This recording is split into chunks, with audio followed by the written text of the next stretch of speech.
Bueno, el tema acá, a ver, ya los números los hemos dicho, decimos siempre que la información va más rápido incluso que nosotros, ya se sabe la caída.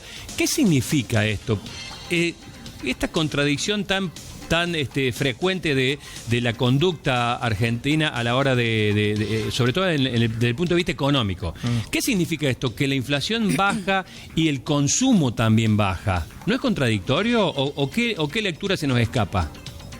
Bueno, no es contradictorio con el plan económico que se ha tomado, ¿no? Porque en realidad la baja de la inflación es porque el plan que han tomado para poder bajar esta inflación tiene que ver justamente con una recesión de la economía, ¿no? Y bueno, en economía esto también siempre se estudia y digamos que tenemos un presidente que es muy teórico con respecto a los libros y a los manuales, y esto en definitiva termina siendo cuál es la tasa de sacrificio que tenemos que hacer para poder bajar los precios, ¿no? Estadísticamente esta tasa de sacrificio muestra que en promedio, según las economías, economía más o economía menos, 1 punto o 5 puntos de inflación en realidad siempre se llevan 1 punto de PBI.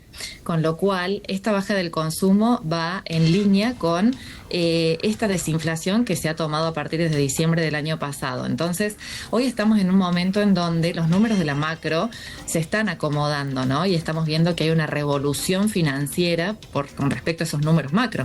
Con la inflación que baja, con la acumulación de dólares, vemos que los bonos suben, las acciones suben, el riesgo país baja, están viniendo inversiones financieras del exterior para poder aprovechar esta fiesta de la bolsa, y todo eso no se ve traducido de repente en la micro, que es lo que está pasando con el ciudadano de a pie.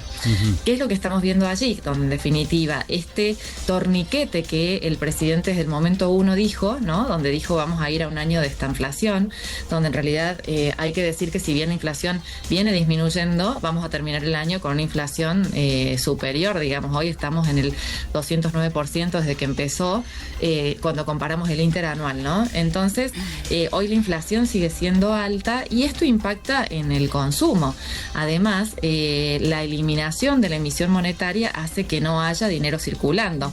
Entonces, lo que estamos viendo también, el otro fenómeno es que no hay pesos en la calle. Y, por ejemplo, hay empresas pymes que para poder seguir bancando sus ciclos productivos, hoy están canjeando dólares, que esos son los dólares sumado con los dólares de del blanqueo, que estamos viendo que cada vez disminuyen más la brecha, ¿no? Ayer la brecha entre el dólar oficial y el dólar blue terminó cerrando por debajo del 10%, ¿no? Entonces, todos estos fenómenos se terminan mostrando esta otra cuestión, que es la baja en el consumo. Hoy salió publicado también, y esto se lo sumo a la mesa, y es un informe de la UBA en donde muestra de que el poder adquisitivo en estos últimos 11 meses cayeron más que en el 2001, un 28%. Entonces, en una economía que ha decidido para bajar la inflación un gran torniquete monetario y económico, para esto impacta de lleno en todo lo que es el consumo y también en la actividad económica. Veíamos números que los primeros brotes verdes que habían empezado a repuntar, por ejemplo, en el sector de la construcción, y ahora se ha vuelto a paralizar, ¿no? Entonces todavía no se ven síntomas de recuperación, que esto sería lo que contribuiría hoy en este modelo económico, apartado del sector público, el sector privado, el que debería generar este movimiento, ¿no? Gisela, entonces, hoy estamos en esa transición. ¿Cómo te va? Buen día. Si no mal recuerdo, cuando se conoció el mismo dato del mes anterior, es decir, de agosto, el presidente medio como que relativizó y habló de que no, que el hábito de consumo, había cambiado, y que en esos números no se contempló, por ejemplo, el tema de los electrodomésticos, que había crecido un montón. Incluso creo que Galperín había salido también a justificar diciendo que sus ventas habían incrementado en el tema de los aire acondicionados, etcétera, etcétera. ¿Eso es posible tenerlo en cuenta, medir otros factores que no tengan que ver solamente con los alimentos? Es posible, pero ellos son los que manejan el INDEC y ellos son los que componen la canasta básica alimentaria. Entonces, en definitiva, la composición de una canasta básica, que siempre en el mundo de los economistas está en permanente revisión, sobre todo para ver qué nivel de actualización tiene, ¿no? Hoy la discusión, y es muy tecnicista si se quiere, pero pasa por el tema de que la canasta básica no estaría siendo lo suficientemente representativa con los bienes que tenemos hoy. Claro. No es algo nuevo, ha pasado históricamente, donde en realidad hasta hace unos años todavía medíamos tocadiscos o el precio de los tocadiscos, ¿no?